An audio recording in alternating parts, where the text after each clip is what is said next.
Bayangkan teman-teman, kamu lagi di padang pasir, matahari terik banget, tiba-tiba angin bertiup kencang, pasir berterbangan kena muka kamu, langit jadi gelap, dinding pasir datang mendekat. Inilah, teman-teman, kekuatan dahsyat badai pasir, kekuatan alam yang harus dihormati. Badai ini muncul tiba-tiba, barusan tenang, langsung kacau. Gurunya di gurun pasir itu keras. Badai pasir adalah salah satu pelajaran tersulitnya. Badai ini bisa berlangsung berjam-jam, bahkan berhari-hari. Pandangan jadi gelap gulita, udara penuh pasir, kita nggak bisa lari. Kita harus hadapinya. Nah, gimana sih monster pasir ini terbentuk? Ada beberapa faktor yang mempengaruhi pembentukannya. Pertama, butuh pasir kering yang nggak padat. Pasir ini harus cukup ringan untuk bisa terangkat oleh angin. Di gurun pasir, pasir kayak gini banyak banget. Terus butuh angin. Angin kencang yang bisa mengangkat pasir dari permukaan tanah. Angin ini bikin pasir terangkat dari tanah, dan mulai bergerak. Saat angin berputar, pasir yang terangkat makin banyak, dan mulai membentuk badai pasir. Badainya makin besar dan kuat, seperti monster yang tumbuh semakin besar. Kayak kereta api yang nggak bisa direm, tenaganya dari gurun pasir itu sendiri. Suhu juga berpengaruh besar. Matahari gurun yang panas, bikin tanah jadi panas nggak merata, menciptakan kondisi yang ideal untuk badai pasir. Ini bikin udara panas naik cepet, bikin angin makin kencang, dan badai pasir makin kuat. Hasilnya, monster pasir yang mengamuk, bisa menelan semua yang dilewatinya dengan kekuatan yang luar biasa. Ini mengingatkan kita kalau kita cuma tamu di lingkungan yang keras ini, dan kita harus selalu waspada. Badai pasir itu kayak predator puncak di gurun. Mereka datang tiba-tiba, membawa angin kencang dan pasir yang berputar-putar. Badai ini bisa bikin tanah gundul, tanaman ketutup, hewan bingung, bahkan manusia susah bertahan, pandangan jadi gelap, susah napas. Dampaknya sangat merusak ekosistem gurun.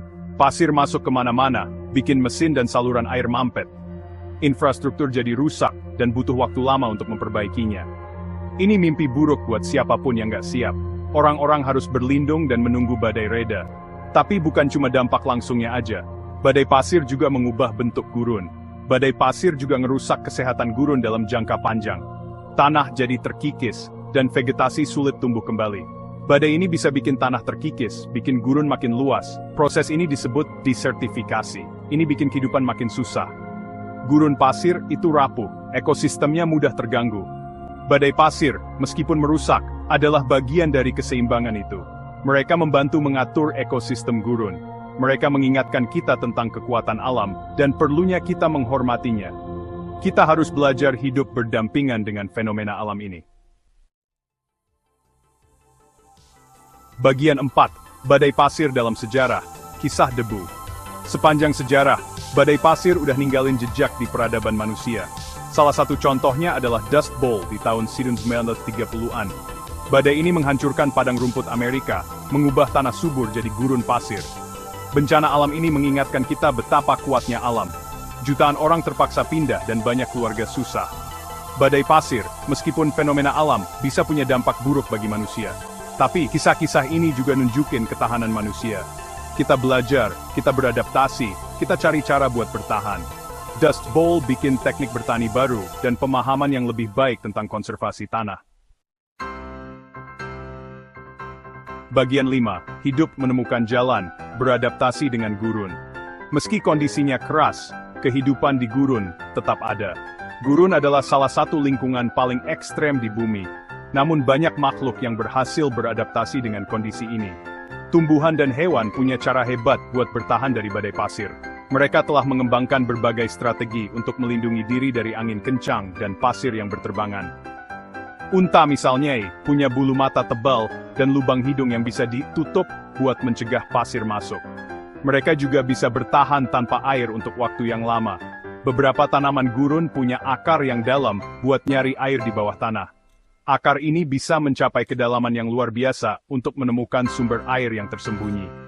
Yang lain tidur selama musim kemarau, terus hidup lagi pas hujan turun. Mekanisme ini memungkinkan mereka bertahan hidup di lingkungan yang sangat kering. Gurun pasir adalah bukti kecerdikan kehidupan. Setiap makhluk di sini menunjukkan adaptasi yang luar biasa untuk bertahan hidup. Badai pasir cuma tantangan lain yang harus diatasi. Mereka adalah bagian dari kehidupan sehari-hari di gurun. Mereka mengingatkan kita tentang kekuatan alam dan ketahanan makhluk hidup yang tinggal di gurun. Ketahanan ini adalah pelajaran penting bagi kita semua. Dunia ini liar, dan kita harus belajar beradaptasi dan menghormati kekuatannya. Hanya dengan memahami dan menghargai lingkungan kita, kita bisa benar-benar bertahan.